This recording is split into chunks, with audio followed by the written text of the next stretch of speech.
Number 3.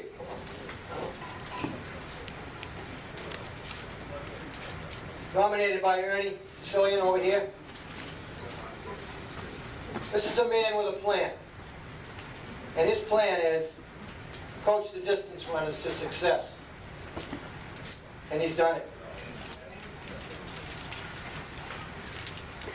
E.L. James has a famous book out. It's called 50 Shades of Grey. Don Hennigan book can read 50 Shades of Victory in Distance Running. What a coach. 29 years. His runners are piling up the accolades. In the last couple of years, what a run they're on. 5 Eastern Mass crowns in the boys, including the last 3. 7 Eastern Mass Girls Championships. And the Clippers have won 3 All-State Championships under his leadership. Well, here's a man from Newburyport, comes the first from his team at school to be inducted into the Mass State Coaches Hall of Fame. Today we congratulate Mr. Don Hennigan.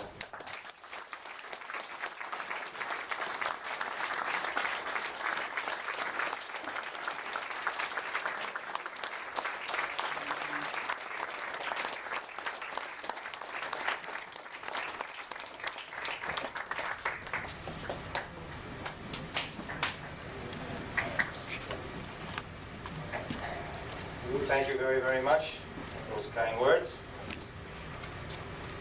My congratulations, first of all, to everybody who received an award tonight, especially those that received the Frank Kelly Award.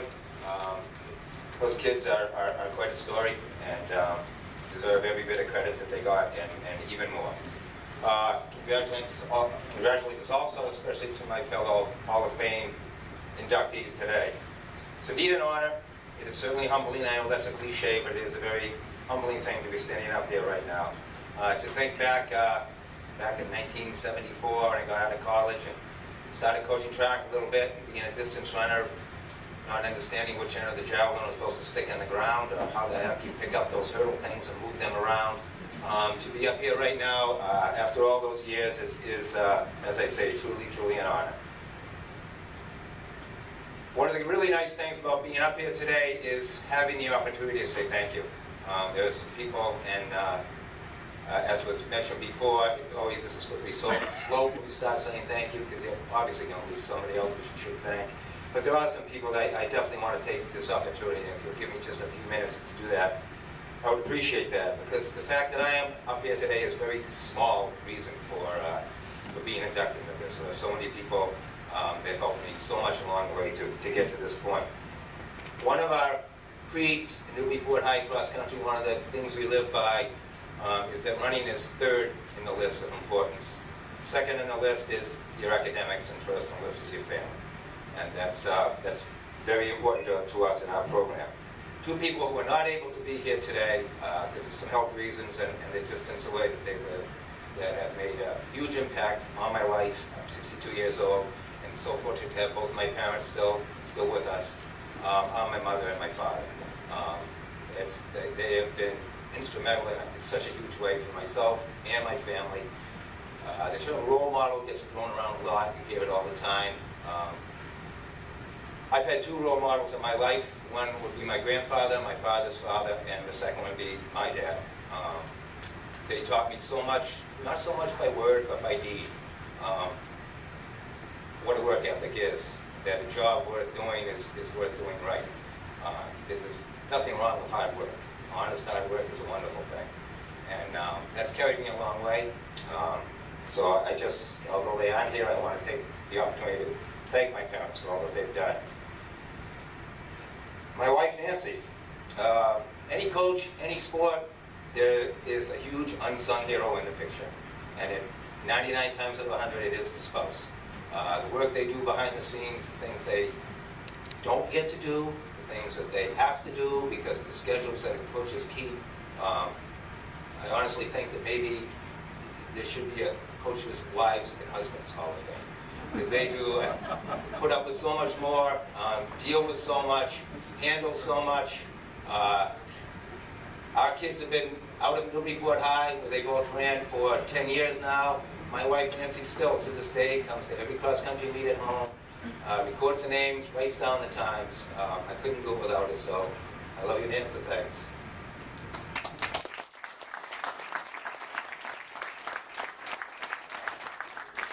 One of the questions you get asked when something like this comes along by the local press and whatnot, they ask you, what's the greatest moment you remember in your coaching career? And, you know, there have, as all of us, so many. But mine isn't really a particular moment, it's a period of time, and that was the period of time when I was able to coach my daughter Jill and my son Kyle. It was an 8-year stretch with them on the team at Newburyport High. Jill was a scoring member of the 1997 state championship team. Kyle was a captain of the team. Kyle was a captain of the 2003 team that won an Eastern Mass Division IV championship. But that's really not the important thing. It was just the opportunity to have that time to spend with them in that place, in that arena, was very, very special to me. The one regret I have is I never gave either one of them enough credit when they were on the team. Always being afraid that they were the coach's son, coach's daughter, and I didn't want to go there too much. But they deserved a lot more credit than they got, so I'd like to make sure they get their credit right now.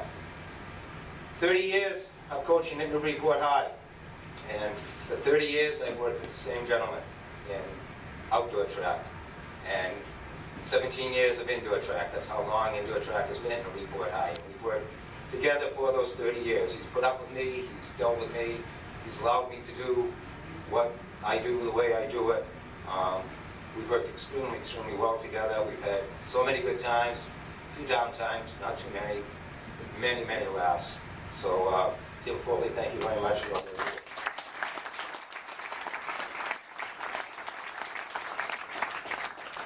I started in 1974 after I got out of Ithaca College, where I played hockey actually in college. I was out of the Bobby Orr area. If you're out of that area, you played hockey. So, but I did run cross-country track in high school and knew that I wanted to get back into the sport when I got out.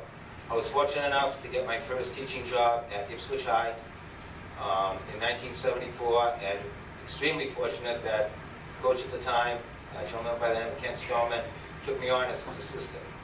I was only there for 2 years till I moved on to a different teaching job. But in the 2 years that I worked with Ken, I think I learned as much in those 2 years as I've learned in the other 29 or 30 put together. I considered him my mentor then. I consider him my mentor today, still. He has been coaching at Ipswich High since 1969. Still coaches there today. We left Bridgewater at 8:30 last night. Got home at 10:30. He left Bridgewater, I don't know what time, but got home at 11:45.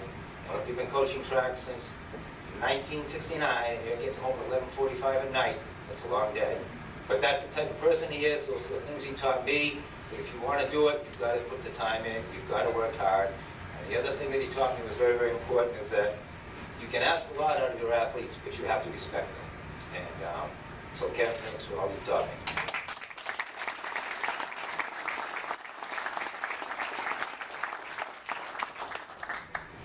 The coaches that I've worked with, so many, again, I can't list them all. A few: Gary Passler, Jana Schulzen, Amy Haas, who's here today, Mike McCormick. It's due to all their help, all their guidance, that any success that has been had is in a big way. It goes a lot of credit to them.